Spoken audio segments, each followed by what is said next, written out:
हुम्मा सल्ले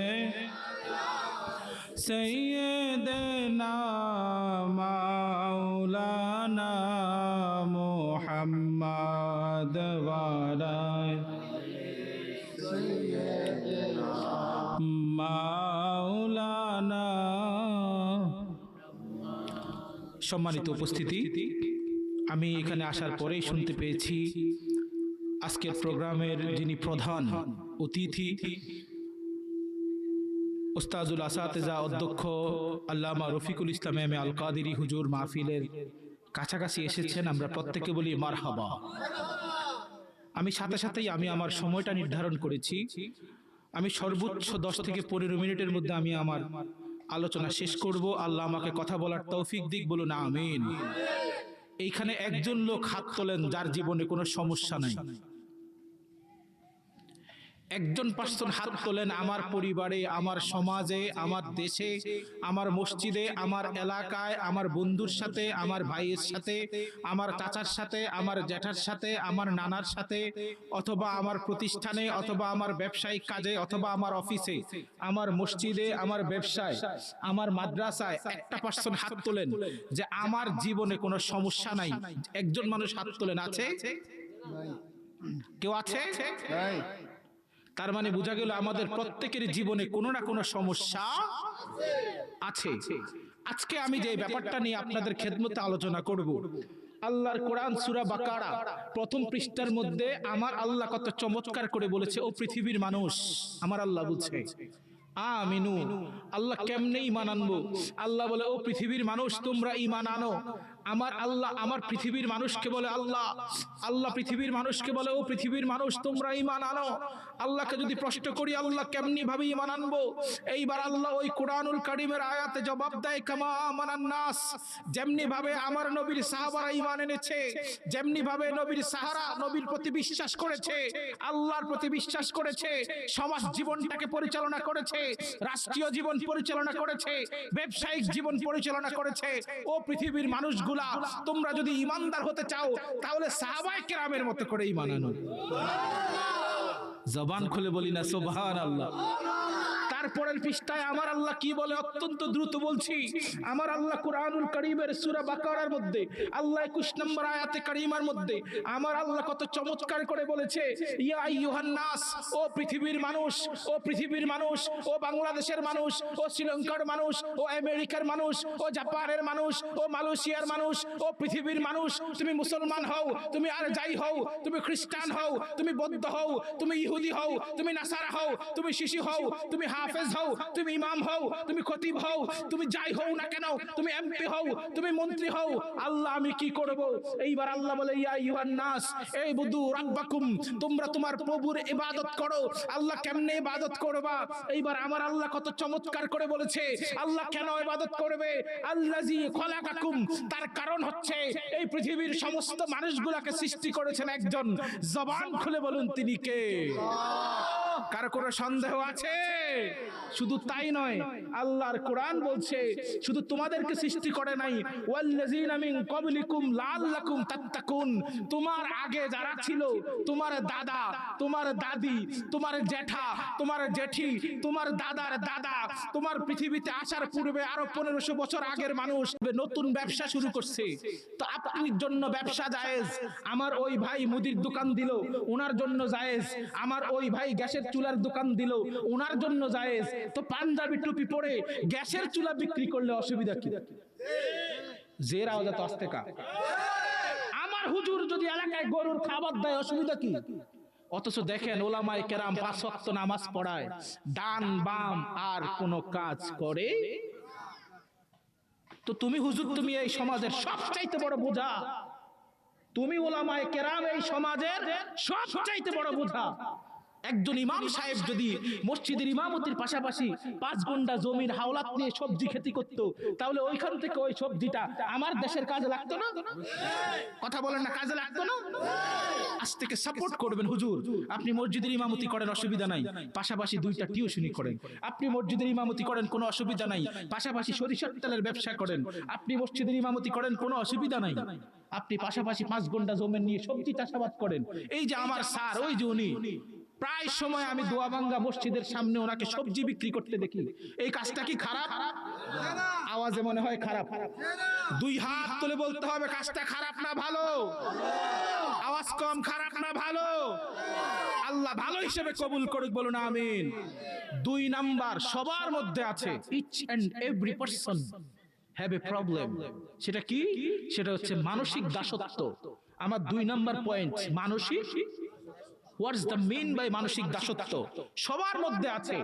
অধ্যক্ষ রফিক থেকে শুরু করে আমি মোহাম্মদ বদরুদ্দোজা পর্যন্ত, মুফতি সাদ্দাম থেকে শুরু করে রাখি মাইকের মালিক পর্যন্ত মানসিক দাসত্ব।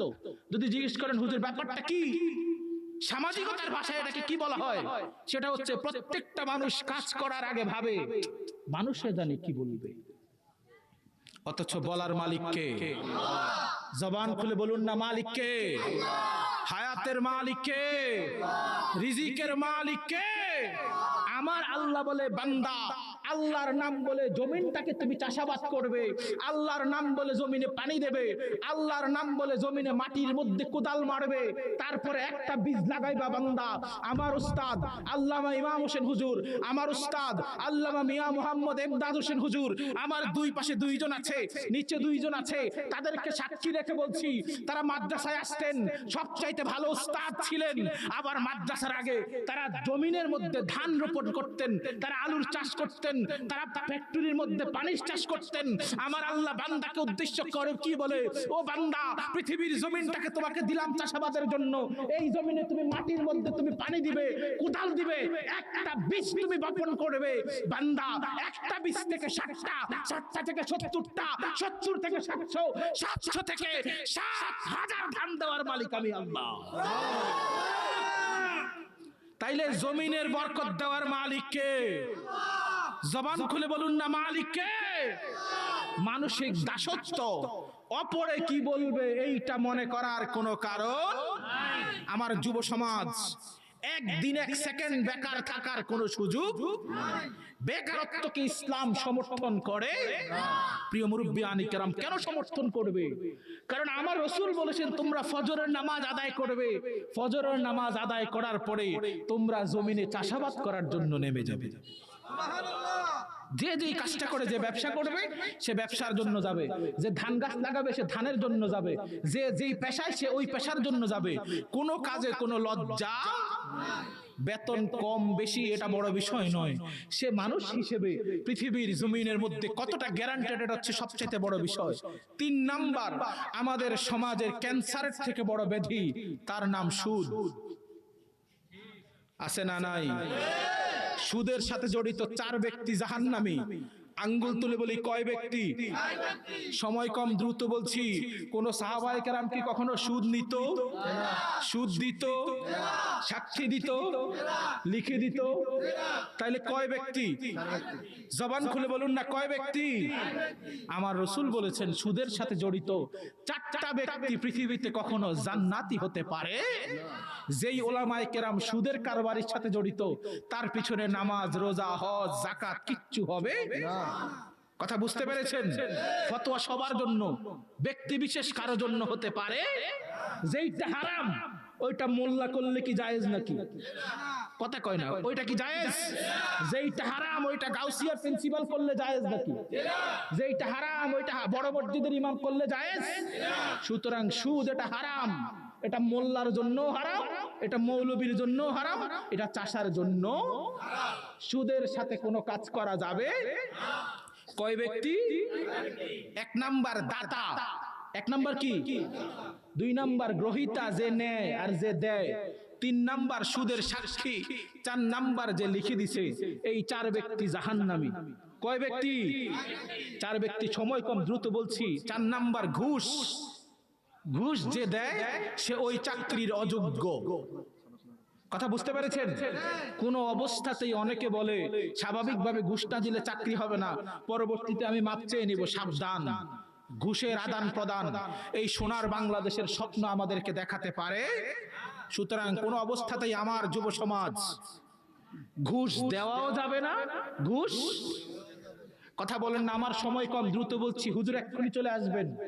ঘুষ দেওয়াও যাবে না, নেওয়াও যাবে না। মুরব্বিয়ানে কেরাম, আল্লাহ আমাদেরকে কবুল করুক, বলুন আমিন। 5 নাম্বার কথাটা বললে আমার শরম লাগে, দোয়াবাঙ্গা কালিয়াপাড়ার অনেক ব্যবসায়ী রাগ করবে। 5 নাম্বার মজুদদারি ব্যবসা। মজুদদারি ব্যবসা কোনটা বুঝেন? সেটা হচ্ছে এই হুজুরের দোকানে আরএফএল এর চুলা আছে। এখন যখন হুজুরে দেখলো চুলার দাম বাড়ে, তখন হুজুর চুলাটারে পিছনের দিকে নিয়ে গেছে। যখন জিজ্ঞেস করছেন হুজুর মালটা আসেনি, রকুন হুজুরে কইলো নাই। হুজুরে কি কইলো? নাই। আবার রাখি মাইকের কাছে গেছেন, উনি বুঝছে ওনারে ছাড়া অন্য কোনো মাইকের অবস্থা এই এলাকায় ওনারই লাগবে। কইলো অমুক দিন আপনার মাহফিল আসেনি, কয় 3টা 4টা। যখন হাদিয়ার ডিমান্ড বাড়াই দিছেন, আচ্ছা এবার কি আসি দেখবেন। আমাদের ইসলামী অনেক বক্তা ফোন দিবেন, হুজুর খালি আছে, কবে খালি নাই। হুজুর আপনার একটু কি দিমু, নাই মনে হয় আমগো এলাকায়। সব ওলামায়ে কেরাম, সব ওয়াজি বক্তা, আল্লাহর ওলি, সব ফেরেশতা, হ্যাঁ ফোন দিবেন, হুজুর খালি আছে, বলে না খালি নাই, সব ডায়েরি খালি নাই। পৃষ্ঠা উল্টে দেখবেন সব সাদা আর সাদা, সব খালি। কিন্তু হুজুরে কয় কি নাই? হুজুর তেল বাড়াই দিমু, কয় এবার দেহি, কয় হুজুর পেঁয়াজ বাড়াই দিমু, এবার চিন্তা করি হুজুর মুসল্লাও দিমু, কয় এবার আছে। বলেন নাউজুবিল্লাহি মিন যালিক। এই সমস্ত হুজুরদের মাহফিলে বসলে কোন হেদায়েত আশা করা যায়? মজুদদারি ব্যবসা হচ্ছে পণ্যের দাম বাড়ানোর জন্য ইচ্ছা করে নাই বলা। এই যে আমাদের দেশে পেঁয়াজের দাম বাড়ে, তেলের দাম বাড়ে, আলুর দাম বাড়ে, চিনির দাম বাড়ে, তার কারণটা মজুদদারি ব্যবসা। মনে রাখতে হবে, ইসলাম ধর্ম মজুদদারি ব্যবসাকে সমর্থন করে। আপনি রাগ করেন আর যাই করেন, কোনো অসুবিধা। আজকে আমার যুব সমাজ, আপনি হয়তো আমার কথা শুনবেন না, আমি ক্লাস 5-6 এ পড়া কোন ভাইকে উদ্দেশ্য করে বলছি, ভাই আমার, আপনি আজকে ওয়াদা করবেন যদি কখনো ব্যবসা করেন, কখনো মজুদদারি ব্যবসা করবেন। আল্লাহ আমাদেরকে কবুল করুক, বলুন আমিন। আমরা বুঝতে পারলাম পণ্যের দাম বাড়ানোর জন্য ইচ্ছাকৃত। একটা হচ্ছে আমার দোকানে মাল আছে, মালের দাম এমনিই বাড়ছে, ওইটা আপনার প্রফিট, ওইটা আপনার লাভ, কোনো অসুবিধা নাই। কিন্তু দাম বাড়াইলে বিক্রি করবো, ওই আশায় কেউ যদি বিক্রি না করে, এই ধরনের ব্যবসা ইসলামের মধ্যে হারাম। আমাদের দোয়াবাঙ্গা কালিয়াপাড়ায় ফল ব্যবসায়ীরা আছে না, মুদি ব্যবসায়ীরা আছে না, সবাই যে খারাপ ওইটা বলছি না, বলছি যারা করবে তারা খারাপ, এটা হারাম। 6 নাম্বার চুরি। এই পৃথিবীতে আমরা ব্যাপারটাকে, চুরি বিষয়টাকে সহজ মনে করে ফেলেছি। সবাই চুরি করে, এমপিও করে, মন্ত্রীও করে, মিনিস্টারও করে, এলাকার যে সবচেয়ে বড় ছোট কাজের সাথে জড়িত সেও করে, দোকানের স্টাফও করে।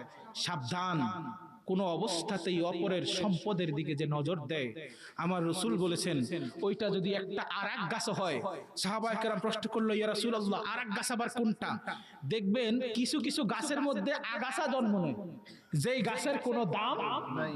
কথা বলেন না, কোনো দাম। আর এক গাছ, বট গাছের মধ্যে কিছু গাছ জন্ম নেয়, যেই গাছ দিয়ে কোনো লাভ কিচ্ছু হয় না। আমার রাসূল বলেছেন যদি কোনো ব্যক্তি এই আরেক গাছটাকেও জোর করে ছিনায় নেয়, চুরি করে ছিনায় নেয়, কিয়ামতের ময়দানে ওই ব্যক্তি যার গাছ, তার জবাব দেওয়া ছাড়া এক কদম সামনে যাইতে পারবে না। বলেন নাউজুবিল্লাহ। সুতরাং আরেকজনের সম্পদ ভক্ষণ করা যাবে? জবান খুলে বলুন না, চুরি করা যাবে? কোনো অবস্থাতেই করা যাবে না। আল্লাহ আমাদেরকে কবুল করুক, বলুন আমিন। মহব্বতের আওয়াজ একটু দুরূদ শরীফ পড়ি। আল্লাহুম্মা সাল্লি আলা সাইয়্যিদিনা জাগা মুহাম্মাদ ওয়া আলা আলি মাওলানা। মুরব্বিয়ানে কেরাম গভীর মনোযোগ। পৃথিবীর মানুষ যখন কিয়ামতের ময়দানে যাবে, এই শুয়া পড়ার মানুষ কি তখন এই বাংলাদেশে থাকবে? কথা বলেন না, থাকবে? তারাও কোথায় যাবে? কিয়ামতের ময়দানে যাবে। এইবার আমার নবী বলে, ইয়াতি আলান নাসে জামানুন, একটা জামানা আসবে যখন ওই জামানার মানুষগুলা নামাজ পড়বে, রোজা রাখবে, হজ করবে, যাকাত দেবে, সুন্দর করে পাঞ্জাবি পরবে, জুব্বা পরবে, টুপি পরবে, গায়ের মধ্যে আতর দেবে, এলাকার ইমাম সাহেব হবে, খতিব সাহেব হবে, মোল্লা হবে, মৌলবি হবে, আবার দরবারের পিসাব হবে, পিসাব হবে ভণ্ড, ইমাম হবে ভণ্ড, খতিব হবে ভণ্ড, মসজিদের সভাপতি হবে ঘুষখোর, মসজিদের সেক্রেটারি হবে সুদখোর, আছে না নাই? আছে, অবস্থা জোরে কথা বলেন না, আছে না নাই? আমার রসুল বলেছেন ওই জামানা যখন আসবে এই শুয়া পড়ার মধ্যে অনেকগুলো মসজিদ হবে, একটা হইলেও হয়তো মসজিদ হবে 10টা। ওই মসজিদটা কেমন হবে? লাইটিং থাকবে, টাইলস থাকবে, বিছানা থাকবে, জায়নামাজ থাকবে, সব থাকবে, ইমাম থাকবে, খতিব থাকবে, সভাপতি থাকবে, সেক্রেটারি থাকবে, মুসল্লি থাকবে, আলোকসজ্জা থাকবে। প্রিয় মুরব্বিয়ান কেরাম, আসছিলাম ইফতিজিং এর কথা। আমার রসুল বলেছে মানুষগুলা কিয়ামতের ময়দানে উপস্থিত হবে, তার নামাজ থাকবে, তার রোজা থাকবে, তার হজ থাকবে, তার যাকাত থাকবে, তার সাদাকা থাকবে, তার